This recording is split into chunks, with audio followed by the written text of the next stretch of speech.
श्री कृष्ण गोविंद हरे मुरारे, हे नाथ नारायण वासुदेव। श्री कृष्ण गोविंद हरे मुरारे, हे नाथ नारायण वासुदेव। ओम नमो भगवते वासुदेवाय। ओम नमो भगवते वासुदेवाय। कृष्णाय वासुदेवाय हरये परमात्मने प्रणतः क्लेशनाशाय गोविंदाय नमो नमः। सच्चिदानंद रूपाय विश्वोत्पत्त्यादिहेतवे तापत्रय विनाशाय श्री कृष्णाय वयं नमः। सच्चित आनंद स्वरूप परमात्मा जो सृष्टि के उत्पत्ति पालन और संहार करता है तथा जीवों के आध्यात्मिक आदि दैविक आदि भौतिक तापों को नष्ट करने वाले हैं, अर्थात जीवों के मानसिक शारीरिक और भौतिक दुखों को दूर करने वाले हैं, उन श्री कृष्ण भगवान को हम नमस्कार करते हैं। श्री कृष्ण गोविंद हरे मुरारे, हे नाथ नारायण वासुदेव। श्रीमद् भागवत नवम स्कंद अथ तृतीयोऽध्यायः। श्री शुक उवाच शर्यातिर्मानवो राजा ब्रह्मिष्ठ स बभूवः, यो वा अंगिरसां सत्रे द्वितीयमः उच्चीवान्। सुकन्या नाम तस्यासीत् कन्या कमललोचना, तया सार्धं वनगतो ह्यगम्यच्यवनाश्रमम्। महर्षि च्यवन और सुकन्या का चरित्र, राजा शर्याति का वंश। श्री सुखदेव जी कहते हैं, परीक्षित, मनुपुत्र राजा शर्याति वेदों का निष्ठावान विद्वान था। उसने अंगिरा गोत्र के ऋषियों के यज्ञ में दूसरे दिन का कर्म बतलाया था। उसकी एक कमल लोचना कन्या थी, उसका नाम था सुकन्या। एक दिन राजा शर्याति अपनी कन्या के साथ वन में घूमते घूमते च्यवन ऋषि के आश्रम पर जा पहुँचे।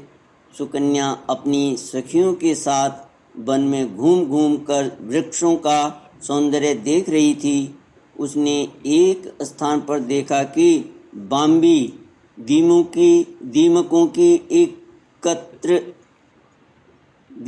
की एकत्रित की हुई मिट्टी बाम्बी के छेदों में से जुगनू की तरह दो ज्योतियां देख रही हैं।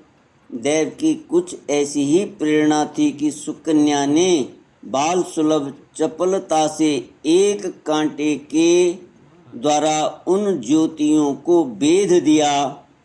इससे उनमें से बहुत सा खून बह चला। उसी समय राजा शर्याति के सैनिकों का मलमूत्र रुक गया। राजऋषि शर्याति को यह देखकर बड़ा आश्चर्य हुआ। उन्होंने अपने सैनिकों से कहा, अरे तुम लोगों ने कहीं महर्षि च्यवन जी के प्रति कोई अनुचित व्यवहार तो नहीं कर दिया? मुझे तो यह स्पष्ट जान पड़ता है कि हम लोगों में से किसी न किसी ने उनके आश्रम में कोई अनर्थ किया है। तब सुकन्या ने अपने पिता से डरते डरते कहा कि पिताजी, मैंने कुछ अपराध अवश्य किया है। मैंने अनजाने में दो ज्योतियों को कांटे से छेद दिया है। अपनी कन्या की यह बात सुनकर शर्याति घबरा गए। उन्होंने धीरे धीरे स्तुति करके बाम्बी में छिपे हुए च्यवन मुनि को प्रसन्न किया। तदनंतर च्यवन मुनि का अभिप्राय जानकर उन्होंने अपनी कन्या उन्हें समर्पित कर दी। और इस संकट से छूटकर बड़ी सावधानी से उनकी अनुमति लेकर वे अपनी राजधानी में चले आए। श्री कृष्ण गोविंद हरे मुरारे, हे नाथ नारायण वासुदेव। इधर सुकन्या परम क्रोधी च्यवन मुनि को अपने पति के रूप में प्राप्त करके बड़ी सावधानी से उनकी सेवा करती हुई उन्हें प्रसन्न करने लगी। वह उनकी मनोवृत्ति को जानकर उसके अनुसार ही बर्ताव करती थी। कुछ समय बीत जाने पर उनके आश्रम पर दोनों अश्विनी कुमार आए। च्यवन मुनि ने उनका यथोचित सत्कार किया और कहा कि आप दोनों समर्थ हैं, इसलिए मुझे युवा अवस्था प्रदान कीजिए। मेरा रूप एवं अवस्था ऐसी कर दीजिए जिससे युवती स्त्रियां चाहती हैं। मैं जानता हूं कि आप लोग सोमपान के अधिकारी नहीं हैं, फिर भी मैं आपको यज्ञ में सोमरस का भाग दूंगा। वैद्य शिरोमणि अश्विनी कुमारों ने महर्षि च्यवन का अभिनंदन करके कहा, ठीक है, और इसके बाद उनसे कहा कि यह सिद्धों के द्वारा बनाया हुआ कुंड है, आप इसमें स्नान कीजिए। च्यवन मुनि के शरीर को बुढ़ापा ने घेर रखा था, सब ओर नसें दिख रही थीं। झुर्रियाँ पड़ जाने एवं बाल पक जाने के कारण वे देखने में बहुत भद्दे लगते थे। अश्विनी कुमारों ने उन्हें अपने साथ लेकर कुंड में प्रवेश किया। उसी समय कुंड से 3 पुरुष बाहर निकले। वे तीनों ही कमलों की माला, कुंडल और सुंदर वस्त्र पहने एक से एक मालूम होते थे। वे बड़े ही सुंदर एवं स्त्रियों को प्रिय लगने वाले थे। परम साध्वी सुंदरी सुकन्या ने जब देखा कि ये तीनों ही एक आकृति के तथा सूर्य के समान तेजस्वी हैं, तब अपने पति को न पहचान कर उसने अश्विनी कुमारों की शरण ली। उसके पातिव्रत्य से अश्विनी कुमार बहुत संतुष्ट हुए।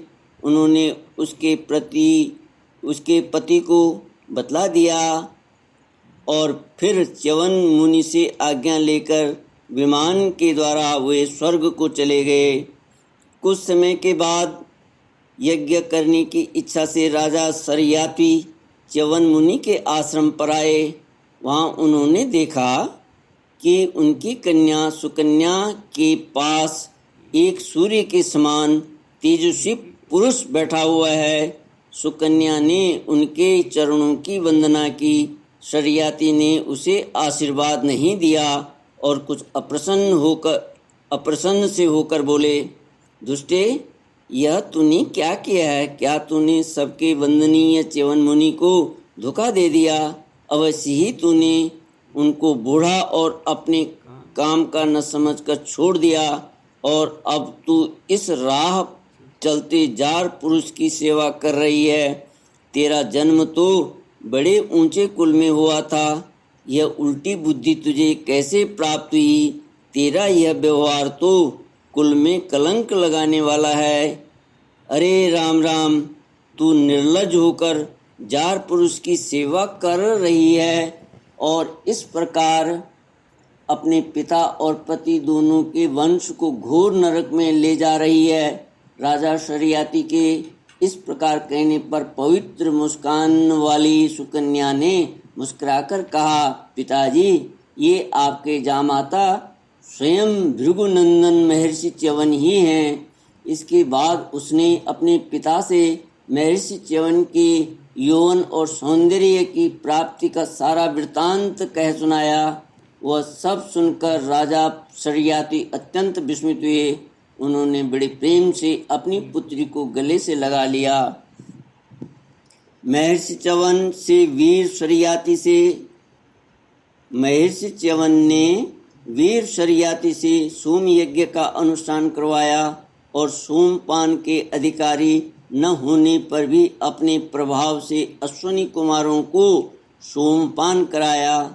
इंद्र बहुत जल्दी क्रोध कर बैठते हैं, इसलिए उनसे यह सहा न गया। उन्होंने चिढ़कर शरियाती को मारने के लिए वज्र उठाया। महर्षि च्यवन ने वज्र के साथ उनके हाथ को वहीं स्तंभित कर दिया। तब सब देवताओं ने अश्विनी कुमारों को सोम का भाग देना स्वीकार कर लिया। उन लोगों ने वैद्य होने के कारण पहले अश्विनी कुमारों का सोमपान से बहिष्कार कर रखा था। श्री कृष्ण गोविंद हरे मुरारी, हे नाथ नारायण वासुदेव। परीक्षित, शरियाती के 3 पुत्र थे, उत्तानबरही, आनर्त और भूरी शेण। आनर्त से रेवत हुए। महाराज रेवत ने, सुखदेव जी कहते हैं, महाराज रेवत ने समुद्र के भीतर कुशस्थली नाम की एक नगरी बसाई थी। उसी में रहकर वे आनर्त आदि देशों का राज्य करते थे। उनके 100 श्रेष्ठ पुत्र थे, जिनमें सबसे बड़े थे ककुदमी। ककुदमी अपनी कन्या रेवती को लेकर उसके लिए वर पूछने के उद्देश्य से ब्रह्मा जी के पास गए। उस समय ब्रह्मलोक का रास्ता ऐसे लोगों के लिए बेरोक टोक था। ब्रह्मलोक में गाने बजाने की धूम मची हुई थी। बातचीत के लिए अवसर न मिलने के कारण वे कुछ क्षण वहीं ठहर गए। उत्सव के अंत में ब्रह्मा जी को नमस्कार करके उन्होंने अपना अभिप्राय निवेदन किया। उनकी बात सुनकर भगवान ब्रह्मा जी ने हंसकर उनसे कहा, महाराज, तुमने अपने मन में जिन लोगों के विषय में सोच रखा था वे सब तो काल के गाल में चले गए। अब उनके पुत्र पौत्र अथवा नातियों की तो बात ही क्या है, गोत्रों के नाम भी नहीं सुनाई पड़ते। इस बीच में 27 चतुर्युगी का समय बीत चुका था, इसलिए तुम जाओ। इस समय भगवान नारायण के अंशावतार महाबली बलदेव जी पृथ्वी पर विद्यमान हैं। राजन, उन्हीं नर रत्न को यह कन्या रत्न तुम समर्पित कर दो, जिनके नाम लीला आदि का श्रवण कीर्तन बड़ा ही पवित्र है। वे ही प्राणियों के जीवन सर्वस्व भगवान पृथ्वी का भार उतारने के लिए अपने अंश से अवतीर्ण हुए हैं। राजा ककुदमी ने ब्रह्मा जी का यह आदेश प्राप्त करके उनके चरणों की वंदना की और अपने नगर में चले आए। उनके वंशजों ने यक्षों के भय से वह नगरी छोड़ दी थी और जहाँ तहाँ यूं ही निवास कर रहे थे। राजा ककुदमी ने अपनी सर्वांग सुंदरी पुत्री परम बलशाली बलराम जी को सौंप दी और स्वयं तपस्या के लिए भगवान नर नारायण के आश्रम बद्रीवन की ओर चल दिए। श्री कृष्ण गोविंद हरे मुरारी, हे नाथ नारायण वासुदेव। इति श्रीमद्भागवते महापुराणे पारमहंस्यां संहितायां नवमस्कन्धे तृतीयोऽध्यायः। ओम पूर्णमदः पूर्णमिदं पूर्णात् पूर्णमुदच्यते पूर्णस्य पूर्णमादाय पूर्णमेवावशिष्यते। ओम शांति शांति शांति। हरि ओम। श्री गुरुभ्यो नमः। हरि ओम।